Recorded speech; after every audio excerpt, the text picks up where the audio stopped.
Hello बच्चों, मैं हूं आपका गुरु सर। आज मैं आपके लिए लेके आया हूं कक्षा 9वीं के अध्याय 10 जिसका नाम है त्रिभुजों की सर्वांग समता।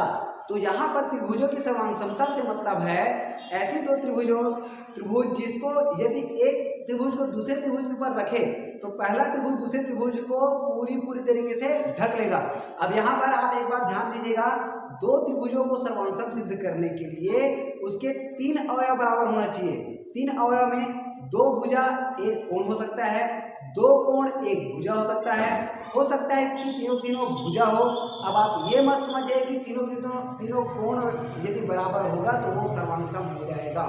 आपको इस बात को विशेष रूप से ध्यान में रहना है कि दो त्रिभुजों को सर्वांग सिद्ध करने के लिए कम से कम एक बार भुजा आना ही चाहिए। कम से कम एक बार भुजा आना ही चाहिए, इस बात को आप ध्यान दे रहिएगा। तो चलिए हम अब स्टार्ट करते हैं अपने इंपॉर्टेंट क्वेश्चन जो आपकी ग्रीन बोर्ड पे दिखाई दे रहा होगा। उदाहरण नंबर 5, इसमें हमको दिया गया है चित्र में AC बराबर BC। ये हमको एक चित्र दिया गया है, इसमें बोला गया है कि AC के बराबर में कौन है BC और कोण DCA बराबर ECB। कोण DCA ये वाला जो कोण दिखाई दे रहा है, ये वाला कोण ECB ये दोनों कोण आपस में बराबर है। साथ ही साथ DBC कोण DBC ये वाला कोण और कोण EAC ये वाला कोण, ये दोनों कोण आपस में बराबर है। तो हमको सिद्ध करना है कि त्रिभुज DBC ये वाला त्रिभुज और त्रिभुज EAC ये वाला त्रिभुज, ये दोनों त्रिभुज आपस में सर्वांग है, जिसमें हमको सिद्ध करना है कि DC ये वाला भुजा बराबर है इसका EC का। इन दोनों भुजाओं को आपस में बराबर भी सिद्ध करना है। तो आपका मेन टारगेट पहले ये है कि इन दोनों त्रिभुजों को सर्वांग सिद्ध करना है और सर्वांग सिद्ध करने के लिए 3 अवयव को बराबर करना पड़ेगा। तो चलिए हम शुरू करते हैं अपना प्रोसेस। तो चलिए हम करते हैं हल। इसमें आपको क्या करना है, जो दिया गया है उसको एक बार लिख दीजिएगा। अब मैं लिखने के बजाय सीधा स्टार्ट कर रहा हूँ हल से। अब देखिएगा, हमको इन दोनों त्रिभुजों को सिद्ध करना है सर्वांग सम। क्या सिद्ध करना है? सर्वांग सम। 3 अवयव बराबर करना है भाई। तो आपको दिखाई दे रहा होगा जिसको हमको सिद्ध करना है सर्वांग सम, उन त्रिभुजों को लिख दीजिए। त्रिभुज DBC, ये आगे त्रिभुज DBC व त्रिभुज EAC में अब हम देखते हैं तो इसमें का AC बराबर है BC। अब हम देखते हैं इसमें का AC और इसमें का BC। तो एक बात और ध्यान दीजिएगा, ये त्रिभुज DBC लिए है तो आप इसमें का AC मत ले लीजिएगा, क्योंकि AC जो है इसका अवयव है, इस वाले त्रिभुज का अवयव है, और CB या BC जो है इस त्रिभुज का अवयव है। और दिया है उसमें AC पहले दे दिया गया है, BC बाद में दे दिया गया है। तो जिस त्रिभुज का अवयव है उसको उधर ही लिखना। पता चल रहा है आपने BC को इधर लिख दिए और AC को इधर लिख दिया, और BC किसका अवयव है? इस त्रिभुज का। तो इस त्रिभुज के भुजा को इधर ही लिखिएगा और इस त्रिभुज की भुजा को इधर ही लिखिएगा, है ना। तो चलिए इसके लिए हम AC बराबर BC ना करके इसको लिखेंगे BC बराबर AC। तो हमने लिख दिया BC बराबर में हमने लिख दिया AC। तो इस त्रिभुज का BC और इस त्रिभुज का AC, एक अवयव बराबर हो गया। अब दूसरा अवयव हम देखते हैं तो इस त्रिभुज का कोण B, जिसको हमने क्या दर्शाया है? कोण, ये कहाँ गया अपने पास? कोण DBC। क्या? DBC, वो भी दिखाई दे रहा है ऊपर में। त्रिभुज, इस त्रिभुज का कोण DBC, कोण DBC बराबर, अब कौन सा कोण दिया हुआ है? EAC। तो इसमें क्या हो जाएगा? कोण EAC, ये वाला कोण हो गया कोण EAC। 2 अवयव बराबर हो गया, लेकिन हमको कितना अवयव करना है? 3 अवयव बराबर करना है ना। तो एक चीज और दिखाई दे रहा होगा, क्या चीज? देखिए तो DCA ECB का तो काम हमने यहाँ पर आप देखिएगा क्या क्या दिया है, DCA और ECB। तो उस वाले को इधर लिखना है, इस वाले को उधर लिखना है। तो ये हो जाएगा हमारे पास कोण ECB बराबर में कोण DCA, कोण DCA। अब यहाँ पर आप ध्यान दीजिएगा, ये जो कोण है और ये जो कोण है, ये दोनों कोण छोटे छोटे भाग हैं, ना कि पूर्ण रूप से त्रिभुज का अवयव है। आपको एक बात ध्यान देना है कि इस त्रिभुज का अवयव प्राप्त करने के लिए हमको यहाँ से यहाँ तक का कोण चाहिए। तो हमको तो सिर्फ एक छोटा वाला कोण मिला है, तो ये बड़ा वाला कोण बनाने के लिए आपको क्या करना पड़ेगा? आप इस छोटे वाले कोण में इस बड़े वाले कोण को घटा देंगे, या ये कह सकते हैं इन दोनों छोटे छोटे कोणों को आप जोड़ देंगे, बोलते हैं सॉरी, घटाना नहीं है, जोड़ना है। तो ये वाला कोण और ये वाला कोण, इन दोनों कोणों को क्या करना है, आपको जोड़ना है। तो आपको ये बड़ा वाला कोण मिलेगा और इस बड़े वाले कोण का नाम क्या हो जाएगा, BCB। क्या मिलेगा, BCB, जिससे हमको ये वाला जो कोण मिलेगा इस त्रिभुज का एक अवयव प्राप्त हो जाएगा। वैसे ही इस छोटे वाले कोण में इस छोटे वाले कोण को जोड़ देना है। कौन से कोण को जोड़ देना है, BCE को। इस छोटे वाले कोण मतलब BCA में हमको जोड़ेंगे तो हमको यहाँ से यहाँ तक का कोण प्राप्त होगा। देखिएगा तो आपको क्या होगा, इस त्रिभुज का ये वाला कोण प्राप्त हो जाएगा और इस त्रिभुज का ये वाला कोण प्राप्त हो जाएगा, मतलब दोनों कोण आपस में हो जाएगा फिर से बराबर।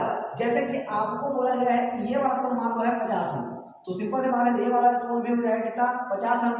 अब इस वाले कोण को मैंने बोल दिया कि ये वाला जो कोण है वो है हमारा 80 अंश। ये वाला कोण कितना अंश है, 80 अंश। तो इस कोण को यदि मैं जोड़ूंगा तो यहाँ से यहाँ तक का मान हो जाएगा 130 अंश, वैसे यहाँ से यहाँ तक का मान भी हो जाएगा 130 अंश। मतलब ये वाला बड़ा वाला कोण और ये बड़ा वाला कोण, ये दोनों कोण आपस में हो जाएगा बराबर, जिससे हमको दोनों त्रिभुज का मुख्य अवयव मिल जाएगा।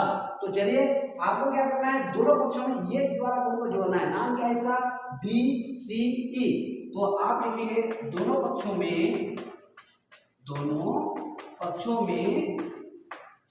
कोण BCE को जोड़ने पर, कोण BCE को जोड़ने पर ये हो जाएगा हमारे पास, जोड़ने पर। अब दोनों साइड में हमको जोड़ना है कौन सा कोण, BCE। तो ECB कोण ECB में जुड़ जाएगा कोण BCE, कोण BCE बराबर DCA में जुड़ जाएगा DCE, कोण DCA में भी जुड़ जाएगा क्या, DCE, कोण DCE। अब आपको यहाँ पर ध्यान देना है कि आपको ये वाला छोटे छोटे कोण मिलाकर बड़ा वाला कोण प्राप्त हो रहा है। इसका नाम हमने क्या बोला है भाई, इसका नाम हमने बोला ECA। क्या बोले हैं, ECA। तो ये हो जाएगा हमारे पास कोण ECA। और वैसे ही ये दो छोटे छोटे कोण दोनों मिले होगा तो कौन सा कोण प्राप्त होगा, DCB। ध्यान दीजिएगा क्या मिल रहा है, DCB। तो ये हो जाएगा कोण DCB, जिससे हमको समझ में आया कि इसमें का एक अवयव हो गया 2 और यहाँ पर का एक अवयव मिला के हो गया 3। तो टोटल इन दोनों त्रिभुजों में कितना अवयव बराबर हो गया, 3 अवयव बराबर हो गया। और नियम यहाँ पर कौन सा लग रहा है, तो आप ध्यान दीजिएगा कौन सा नियम लग रहा है। यहाँ पर एक कोण है, उसके बाद कौन सा है, भुजा है, उसके बाद यहाँ पर फिर से हमने प्राप्त किया कोण। टोटल हमने क्या प्राप्त कर लिया, कोण भुजा कोण। अब एक बात ध्यान दीजिएगा, हमने कैसे लिखे, यहाँ पर भुजा लिखे हैं, फिर कोण लिखे हैं, फिर हमने कोण बराबर किया। तो यहाँ पर भुजा कोण कोण या कोण कोण भुजा मत लगा दीजिए, वो दोनों चित्र में किस तरीके से आ रहा है आप उसको ध्यान दीजिएगा। तो चित्र में पहले कोण आया, उसके बाद फिर भुजा आया, फिर से कोण आया, तो हमने टोटल क्या प्राप्त कर लिया, कोण भुजा कोण। तो आपने तीनों और बराबर किया ना, इसलिए त्रिभुज क्या क्या लेकर चले थे हमने, BBC। त्रिभुज BBC सर्वांशम है त्रिभुज EAC का, EAC। नियम कौन सा लगा था हमारे पास, कोण भुजा कोण, जिसको हमने दो त्रिभुजों के इससे हमने कर दिया सर्वांशम। एक चीज तो हमने सिद्ध कर दिया, लेकिन सर्वांशम सिद्ध करने के साथ साथ हमको क्या चीज लाना है, हमको तो DC बराबर किसी भी लाना है। तो मैं आपको एक चीज बताया था, यदि दोनों त्रिभुज सर्वांशम है तो यदि हम एक को दूसरे के ऊपर रखेंगे तो पहला त्रिभुज दूसरे त्रिभुज को पूरी तरीके से ढक लेगा। तो यदि मैं इस त्रिभुज को पकड़ के यदि ऐसे इस तरीके से रखूं तो EC भुजा को कौन ढकेगा, DC। कौन सा, DC जो है EC को पूरी तरीके से ढक लेगा। तो हम यहीं से लिख सकते हैं, तो DC बराबर है किसका, EC का, और ये भी हमने कर दिया सिद्ध। तो एक बात याद रखिएगा, आपका मेन टारगेट रहेगा इन दोनों त्रिभुजों को सर्वांशम सिद्ध करना। तो सर्वांशम सिद्ध हुआ तो उसकी सर्वांशम भुजाएं, सॉरी उसकी संगत भुजाएं भी बराबर होगा और संगत कोण भी बराबर होगा। सर्वांशम त्रिभुज की संगत भुजाएं और संगत कोण दोनों आपस में बराबर होता है, तो इसको भी आप आसानी से सिद्ध कर सकते हो। तो चलिए अब हम चलते हैं अपने प्रश्नावली को। तो चलिए बच्चों, आपके सामने में ग्रीन बोर्ड में प्रश्नावली 10.1 का एक इम्पोर्टेंट प्रश्न जो है प्रश्न नंबर 7। ये इसको आपको हमको हल करना है। यदि त्रिभुज ABC सर्वांशम है त्रिभुज PQR, यहाँ पर आपको चित्र नहीं दिया गया, ध्यान दीजिएगा, आप चित्र बना लीजिएगा, है ना। ये दोनों त्रिभुज आपस में सर्वांगसम है, जिसमें हमको AC बराबर मिला है 3x धन 2 और PR बराबर मिला है 6x ऋण 13 और साथ ही साथ BC बराबर मिला है 5x। तो QR का मान ज्ञात कीजिए। तो पहले आप एक काम करिएगा, दिए गए प्रश्न के आधार पर आप बना लेंगे चित्र। तो देखते हैं हम इन दोनों त्रिभुजों को बनाते हैं। ये हमने बना दिया त्रिभुज ABC, ये लीजिए, ये हो गया हमारे पास ABC और ये हमने बना दिया एक त्रिभुज PQR। तो ये हमने बना दिया PQR।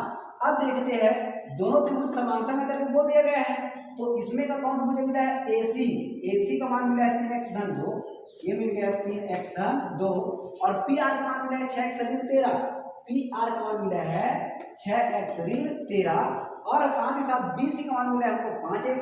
तो BC का मान मिल गया 5x और QR का मान हमको ज्ञात करना है। अब इतना यदि आपको चित्र के हिसाब से दिख रहा है तो साथ ही साथ आपको यह समझ जाना है दोनों त्रिभुज तो सर्वांगसम है, तो संगत भुजाएं आपस में बराबर होगा। तो इसमें का AC बराबर हो जाएगा PR, चूंकि AC बराबर होगा किसका, PR का, क्योंकि दोनों त्रिभुज कैसा है, सर्वांगसम है। चूंकि AC बराबर PR, क्वेश्चन में आप रिजल्ट लिख दीजिएगा कि त्रिभुज ABC सर्वांगसम है त्रिभुज PQR का। तो दोनों की संगत भुजाएं हो जाएगा बराबर और साथ ही साथ संगत कोण भी बराबर। तो यहाँ पर हमको कोण से तो मतलब नहीं है, हमको तो भुजाएं चाहिए ना। तो चलिए अब इसका मान रखते हैं। AC का मान मिला है हमको 3x धन 2 बराबर में PR का मान मिला हुआ 6x ऋण 13, ये हो जाएगा हमारे पास 6x ऋण 13। फिर आप एक काम करिएगा, इस 13 को कर दीजिएगा इधर पक्षांतरण और 3x को कर दीजिएगा उधर पक्षांतरण, मतलब अचर पद को एक साइड रख दीजिए और जो चर पद है उसको एक साइड रख दीजिए। तो चलिए इधर हमको पहले से मिला हुआ है 2, 13 माइनस था, इधर आगे हो जाएगा प्लस, तो ये माइनस से इधर आगे प्लस हुआ तो आगे प्लस 13 बराबर में हमारे पास मिल जाएगा 6x और 3x प्लस है, इधर आगे क्या हो जाएगा माइनस, तो ये हो जाएगा माइनस 3x। अब देखते हैं 2 और 13 मिला के हो जाएगा हमारे पास 15 बराबर 6x में जब हम 3x को घटाएंगे तो मिलेगा हमको 3x। और चूंकि हमको मान निकालना है किसका, x का, तो x के साथ 3 गुना कर रहा है, इधर ये क्या करेगा, भाग करेगा, तो ये हो जाएगा 15/3 बराबर में हो जाएगा हमारे पास x। तो इसको बता देते हैं, 3 का 3 और 3 पंचे 15, तो x का मान क्या मिल गया हमको 5, तो x मान को 5 मिला। अब एक काम करिएगा कि आप x के मान से आप मान प्राप्त कर लीजिएगा BC का, चूंकि देखो BC का मान यदि हमने प्राप्त किया तो समझे QR का मान भी तो प्राप्त हो जाएगा, क्योंकि BC और QR दोनों आपस में बराबर होगा, क्योंकि ये दोनों त्रिभुज सर्वांगसम है और सर्वांगसम त्रिभुज के संगत भुजाएं आपस में बराबर होता है। तो आप BC बराबर प्राप्त कर लिए कितना, 5। तो यहाँ से हम BC बराबर 5 गुना x का मान हमने कितना प्राप्त किया है 5, तो ये हो जाएगा 5 गुना 5 और 5 पंचे 25। चूंकि BC का मान 25 आया तो हमको QR का मान भी, तो QR का मान भी प्राप्त कितना हो जाएगा 25, क्योंकि BC और QR दोनों आपस में बराबर होगा।